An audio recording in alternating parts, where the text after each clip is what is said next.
about empowering girls to become strong, confident women, and in her mission, we plan a fantastic morning to be together for our spectacular speakers.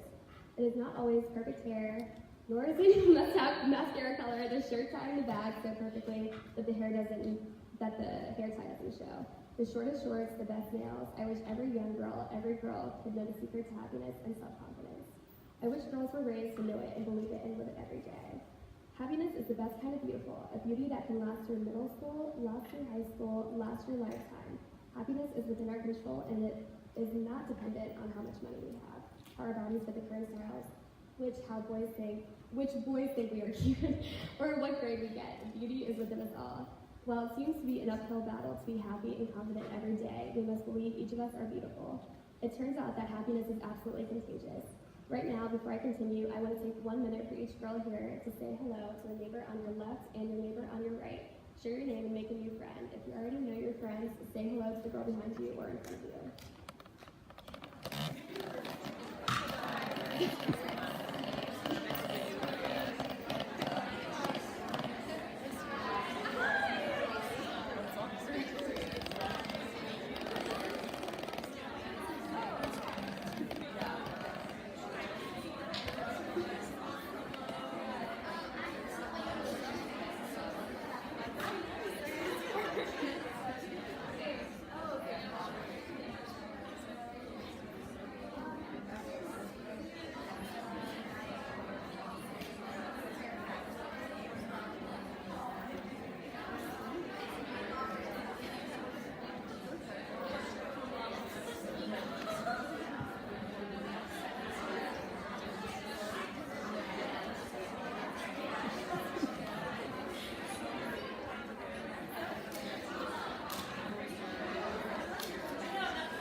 Researchers have come up with proof after proof that happiness can be learned. It can be shared and it can be passed on and on. So share your happiness with your neighbors today. Show it daily to every single person you meet.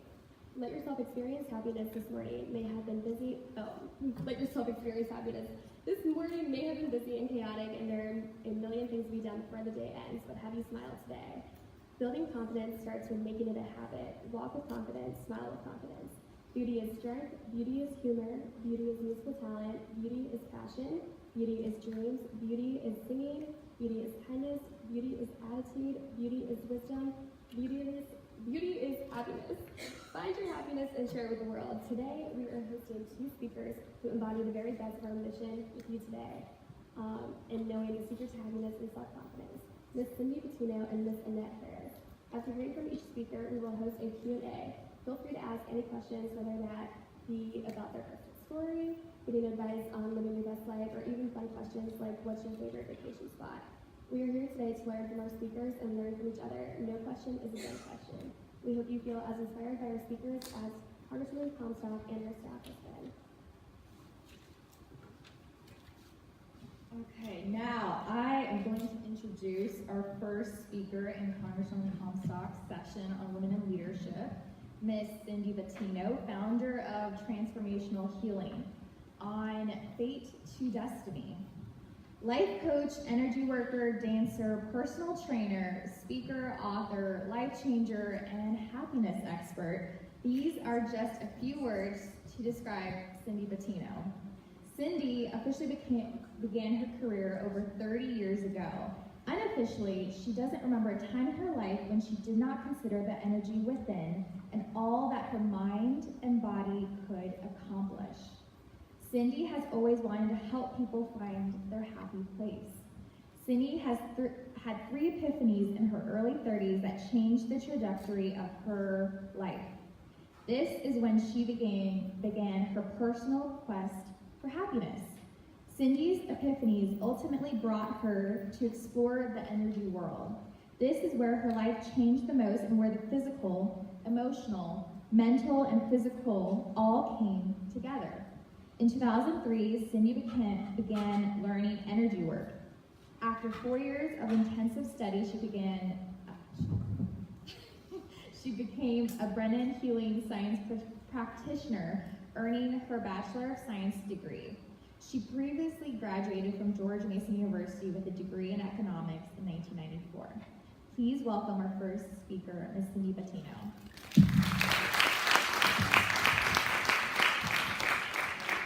Hold on, I need my chair.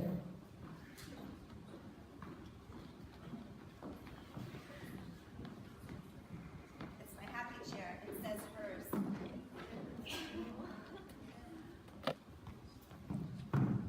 And there isn't his. Oh. I don't know what's more intimidating. Teenage girls or bad hair. Right? Oh.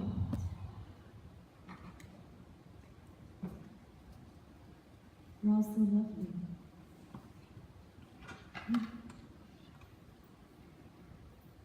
So I grew up in a small town in Connecticut.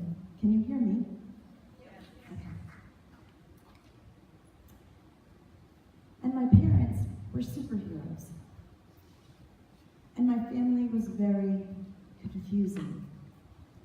Because my family was like the poem of the girl with the curl in the middle of her forehead. Now all of your moms know this, but I don't know if you know this poem. Does anybody know the poem? No? So the girl with the curl in the middle of her forehead, when she was good, she was very, very good. But when she was bad, she was horrid. So when my family was good, they were very good. My parents were both teachers. They were highly regarded in their field, highly respected by their peers. Their students, their athletes loved them, adored them. When we were good, we would sing in four-part harmony together. We would eat together, laugh together, celebrate together. But when they were bad, they were horrid. So these superhuman parents would come home, and they'd come through the front door, and they'd close the curtains. And they were no longer superhuman, they were just wounded humans, tired, frustrated, stressed. So the parents that my friends saw were not the parents that I saw.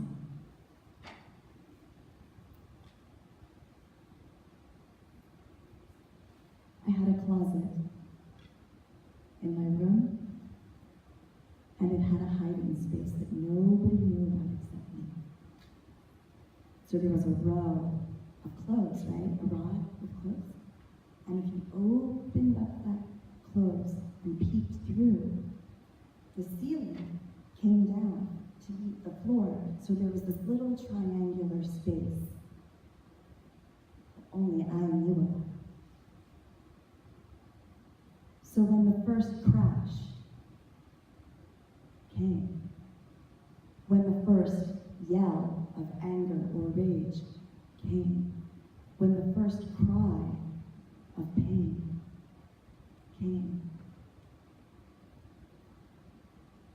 that's where I went. I didn't even turn on the light.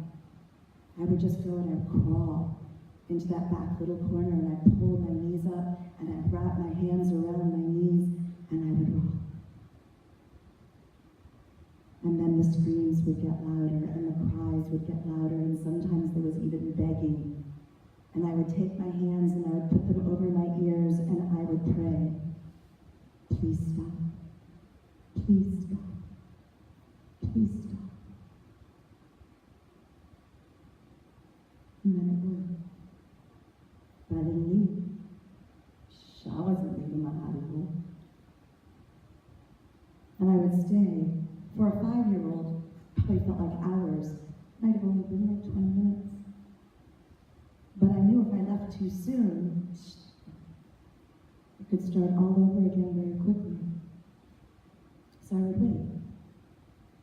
And when I was sure that the violence for that moment was over, I'd leave. I'd crawl out of my closet, begin to play again, maybe venture downstairs. Children learn, right? They learn so quickly. Kids are smart. I learned to find a safe place. I learned that when they were very, very good, I didn't need a safe place. I learned to keep secrets. Because I would have adults and children coming to me all the time saying, "Oh, you are so lucky. I wish I had your mom as my mom. I wish I had your family." I couldn't tell the truth. They wouldn't believe me. I learned that hands were scary. And it wasn't just hands, they were attached to the arms. So I learned to stay an arm's length away from people. I learned that if you were in the wrong place at the wrong time, bad things could happen. I learned that the people who are supposed to keep you safe, protect you, love you, could sometimes be your worst predators. So if you can't trust them, who do you trust? No one.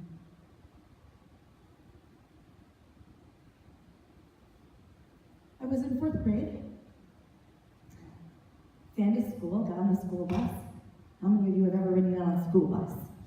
Yeah. There's always one bully, right? So that day was my day. Got on the school bus completely unknowing. The school bully was the bus bully was a little girl, and she decided it was my day to be the victim. So she started to tease, humiliate, laugh. Soon the whole bus was joining in.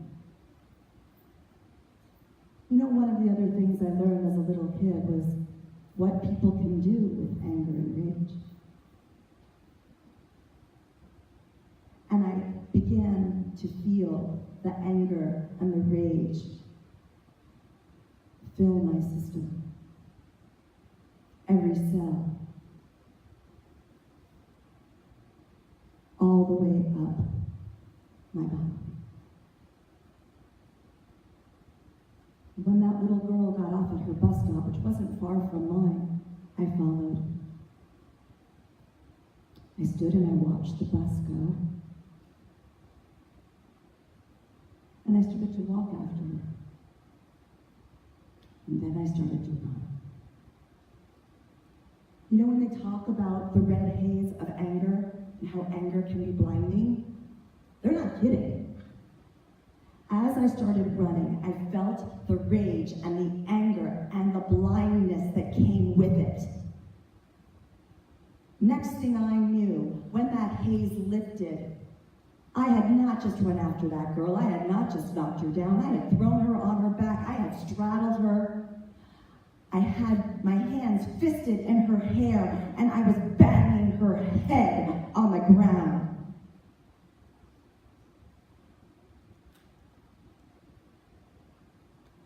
I was horrified. I was scared. I was disgusted. I was, oh my God. I released her head. I jumped up and I ran. And I ran and I ran. And I can't tell you where I ran. I can't tell you how long I ran. But I ran until I couldn't stop running.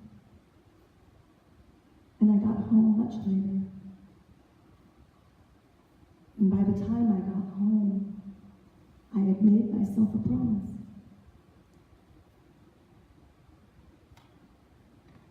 I realized in that moment when I was sitting over that girl that I was like them. Like my brothers, my mother, and my father. Nope. I made myself a promise that I would rather be hit than hit another person. Be careful what you ask for, ladies.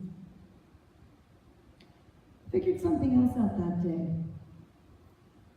Figured out that when my mother and father were physically abusing my siblings, that they were in that red haze. So I started doing something, finding my place in a different way in the family. Instead of escaping to my closet, I started stepping in between them. Because I thought, if they hit me instead of him, they might have the blindness go away because I wasn't supposed to be the focus. And you know what? It worked.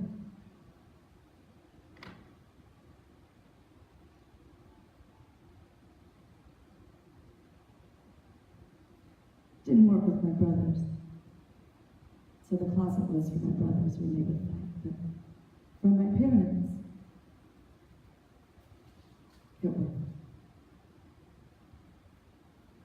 So it shouldn't surprise you any that one of my first adult relationships, I was with a man who was physically and emotionally abusive.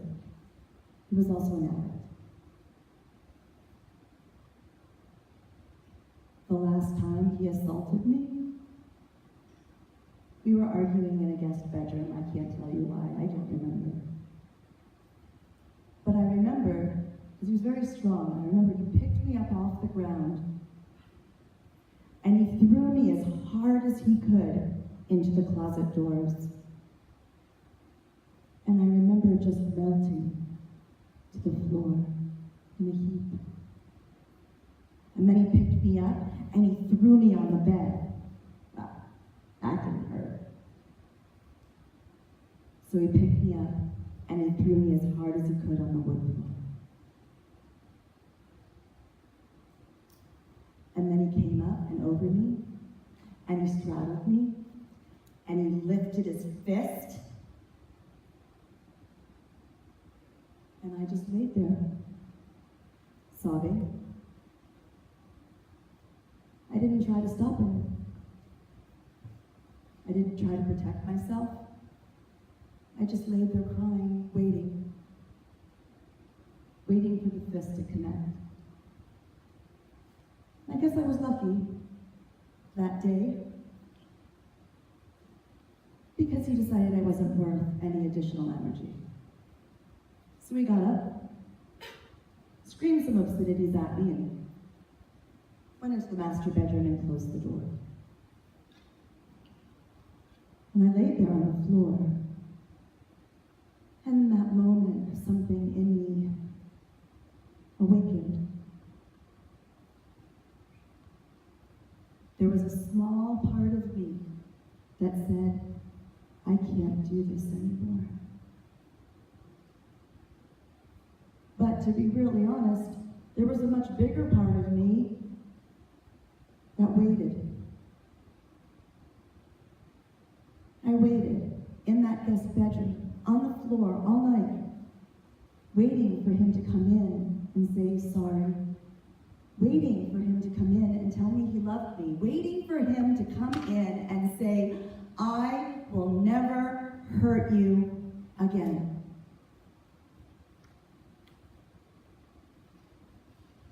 I waited all night. I waited as the sun rose. I waited as I heard him wake up and turn on the shower. I waited as I heard him get ready for work, and I waited as he walked out the front door to go to work.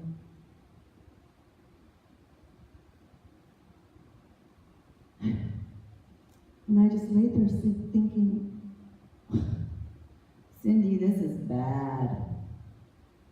This is really bad. And I had this moment of clarity that I knew in that moment that if I stayed, I would end up one of two places: a hospital bed or the morgue. And that small part of me that said, I can't do this anymore, grew. And it grew. And I wiped wiped my tears off my face. I got as much as I could packed up and fit in my car, and I drove away.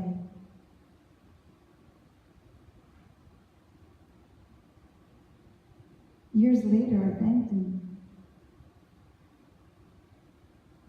I thanked him because in that moment when I left, I drew a line in the sand. And that line said, "No man will ever touch me in anger again."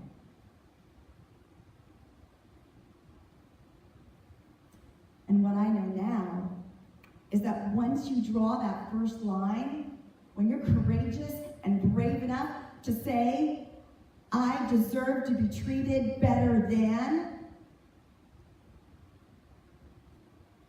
you'll start drawing more lines in the sand, and you'll start raising that bar of how you deserve to be treated.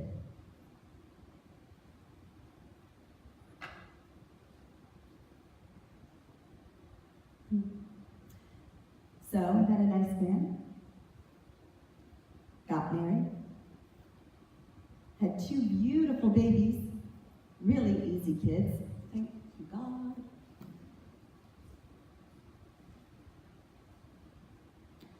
But I was really unhappy, and I didn't know why.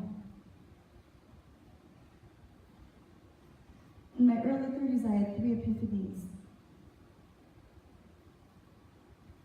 The first one was that if someone looked through the window of my home, they would have seen this cute little English Tudor house with a Volvo and a Jeep in the driveway. They would have seen these 2 cute little kids playing, laughing. They'd see me and my husband, and we loved each other. We had clothes on our backs. We had food in our bellies. And they would have thought, "Oh, wow, Cindy, she is so lucky. She should be so happy." And I was miserable.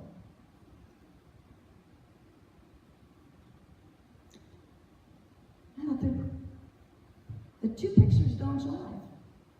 There's something wrong with this. There's something wrong with me. My second epiphany was that I was the common denominator in my miserableness. See, that gave me hope. Because if I was the common denominator in my miserableness, then damn it, I was the common denominator in my happiness. Right? But how? How do you get from miserable to happy?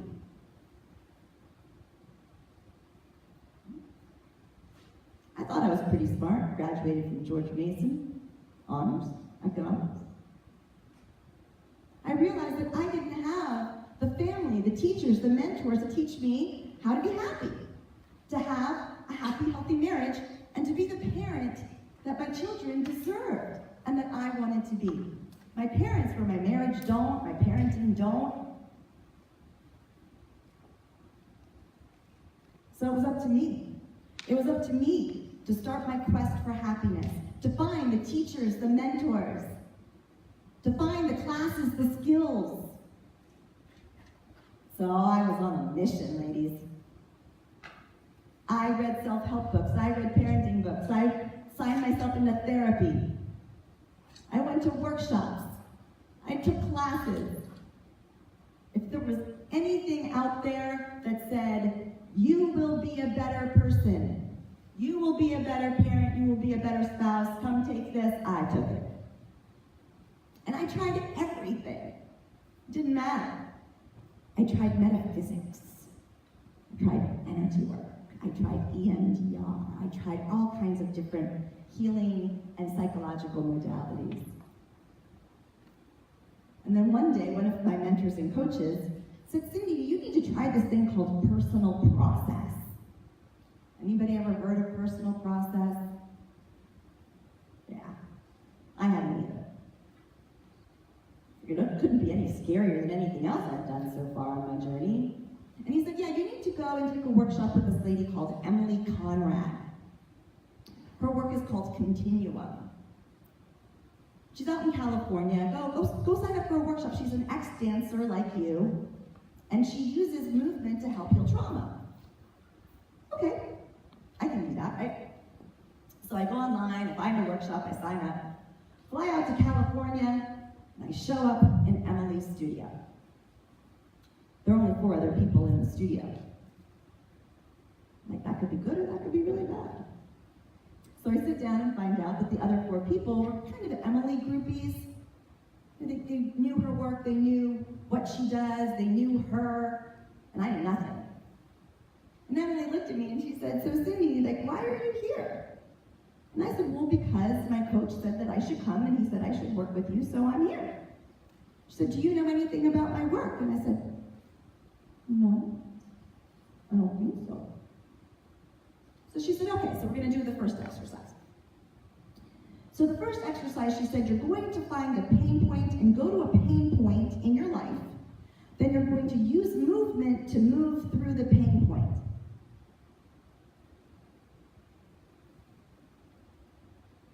Okay. So I go inside to get a little quiet, to try to figure out what she wanted, what she was trying to make us do or have us do. And next thing I know, this lady on my left is down on her hands and knees, and she's become like this thing, this monster, this angry, and I'm like, what? The anger and the rage are just flying off of her, and she's pawing, and she's clawing, and she's screaming, and And then this lady on my right, she starts screaming in pain like someone is stabbing her over and over, and I'm like, holy God! And so I had pain on my right, and anger and rage on my left, and then I had this woman in front of me, and she's rolling and writhing around on the floor like a serpent. And I'm like, what the hell? And next thing I know, I want to go find my closet.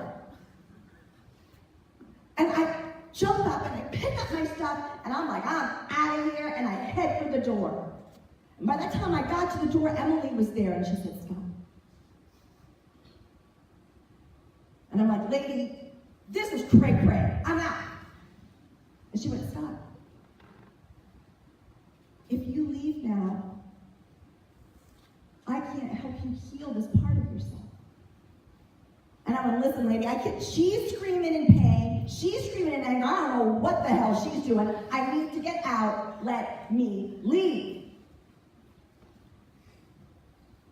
She did this. She said, "I'll hold your hand. I'll sit next to you. I'll keep you safe. But if you leave now, we can't go through this journey of healing together."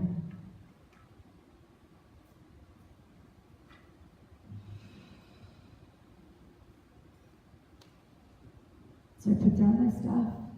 We walked to the corner of the studio. I rocked and cried. And I watched these bizarre, yet beautiful,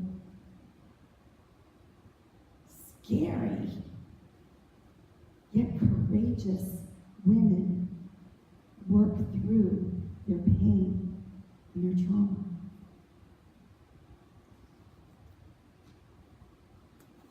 So the next day I show up, walk through the door, Emily's clapping, and she's laughing. I'm like, "Well, Emily, what's going on?" She goes, "I gave you a 50-50 chance of coming back." And she was right, I thought about it, wouldn't you? I'm like, "Huh?" So I said, "Well, I decided that I was going to be brave today and show up. So what you got?" So something really weird happened that day. Really weird. Not as crazy as the day before. But every exercise she gave us that day, I became fascinated with my hands. Every time I would move, my hands would come up. Every time I pushed away,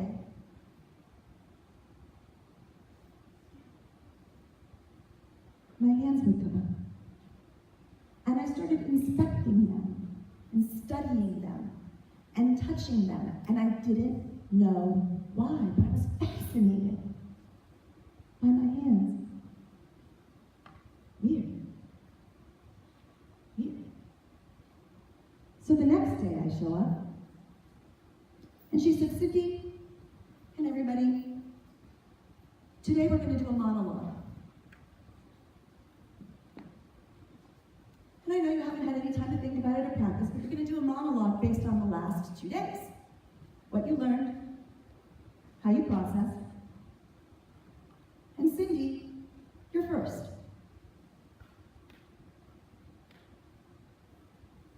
Okay. So I kneel down in front of these ladies. And once again, I had that moment of clarity. You noticed a pattern? That moment of clarity that said, oh, and you start connecting the dots. And I went, first day, pain, rage. Second day, hands. Pain, rage, hands. I said, okay. My monologue went something like this.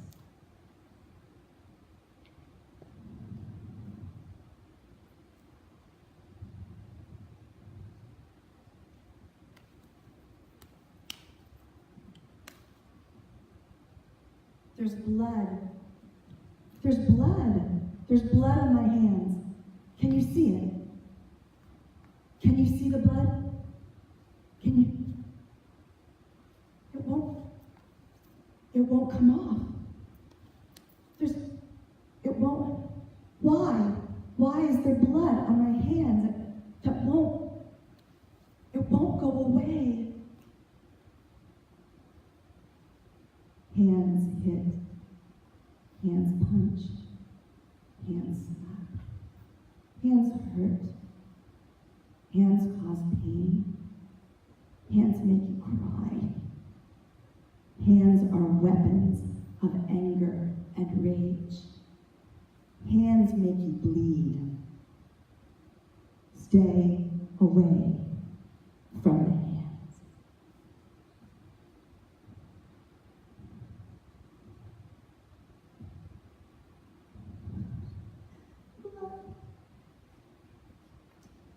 Help me. Help make the blood go away. Can you help me? Make it go away.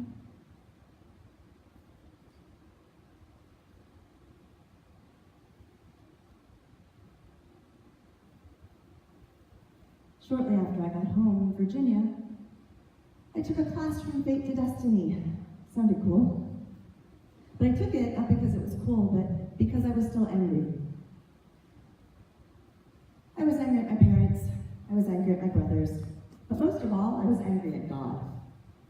Now, you haven't seen a picture of me as a little baby. I was the cutest frickin' little baby you've seen. I was fat, I had dimples, I had these big brown eyes, and a smile that would light up any room.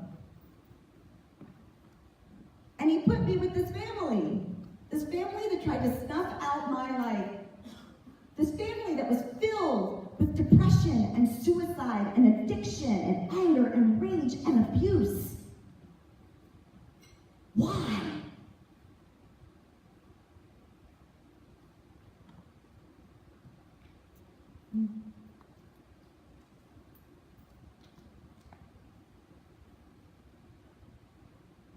Hands.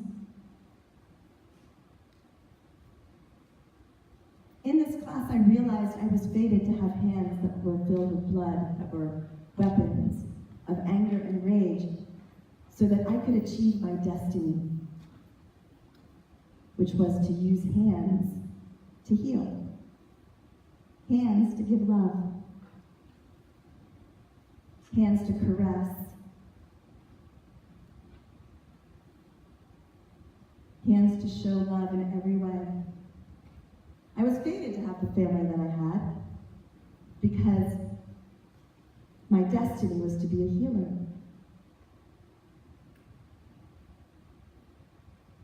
So I did something really freaky. And rather than going back to George Mason and becoming a therapist, I love therapists and I love therapy, I decided I wanted to go to a healing school. The Barbara Brennan School of Healing. And it was such a freaky idea in mainstream Fairfax, Virginia, that the only people who knew were my husband and my children. Didn't tell anybody else. And 4 years I studied hands-on energy healing. Anybody ever heard of Reiki? You people? So it's kind of like Reiki on steroids.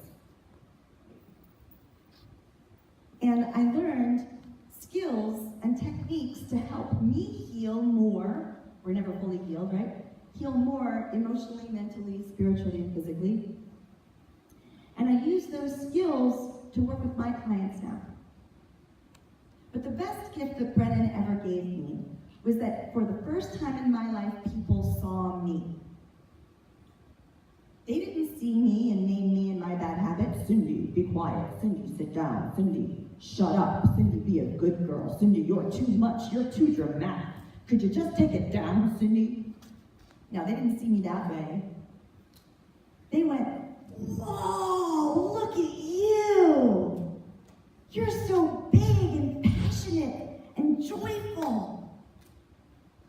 Oh my God, you have the gift of gab that is so beautiful. Yeah, you're dramatic. Go, girl. Wow. That was so cool. And that's what I get to do now for my clients. I go, hey, whoa, look at you. You are adorable, and you're funny, and you're smart. Yeah, you got some bad habits. We're going to work on them. But that's not who you are. You love chemistry? Oh my God, I sucked at chemistry. That is so cool.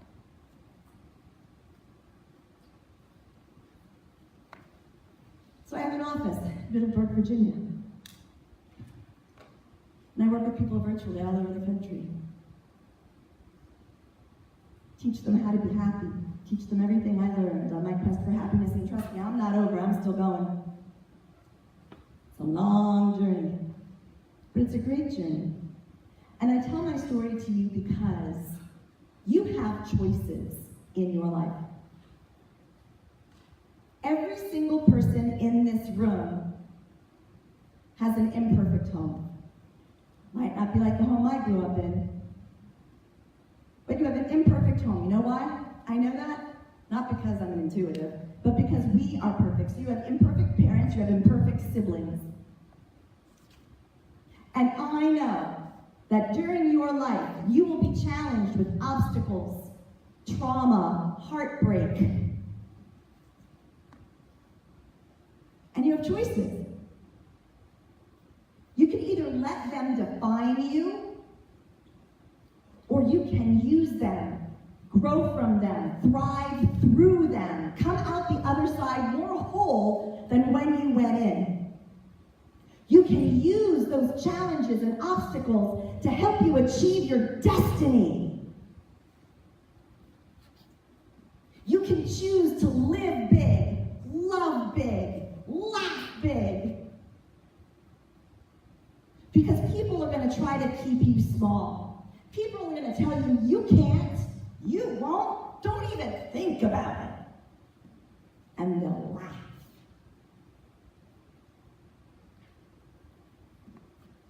What if? What if you send that application into that dream school? What if? What if you look around and say, this is who I am, these are my goals, these are my dreams, this is what I'm going to do. And they laugh. What if? So I want to be the Tony Robbins of the healing world. I want to stand on stages all over the world. I want to speak to hundreds, no, thousands of people, help them find more happiness, help them find more joy, help them heal in a way that they need to heal. And you know, whenever I say that, people laugh. Thank you for not laughing. And that's how I know my dream is big enough. Why not? know, we use those two phrases, what if and why not, always in the negative. Well, you might wake up tomorrow and get hit by a bus, What if? What if you get hit by a bus tomorrow? Is that not stupid? That's just stupid. You did that? What? Why not? Why not do this? Why not do that? You don't want, no. You want to be a doctor? Oh, why not be a beautician? You want to be a beautician? Why not be a doctor? Right? Why not? What if we flipped it? Why not? Doors are opening everywhere for you. Why not? What if all your naysayers were wrong? What if? Because here it is, ladies. You are in charge of your happiness. Nobody else. You are in charge of your destiny. Nobody else. What are you going to choose? What are you going to do when those obstacles approach? Because they're coming. They probably already have for some of you, right? I'm not special. I'm not smarter than any of you. I don't have any superpowers. If I can have the life of my dreams, then so can you. What are you going to choose? Thank you.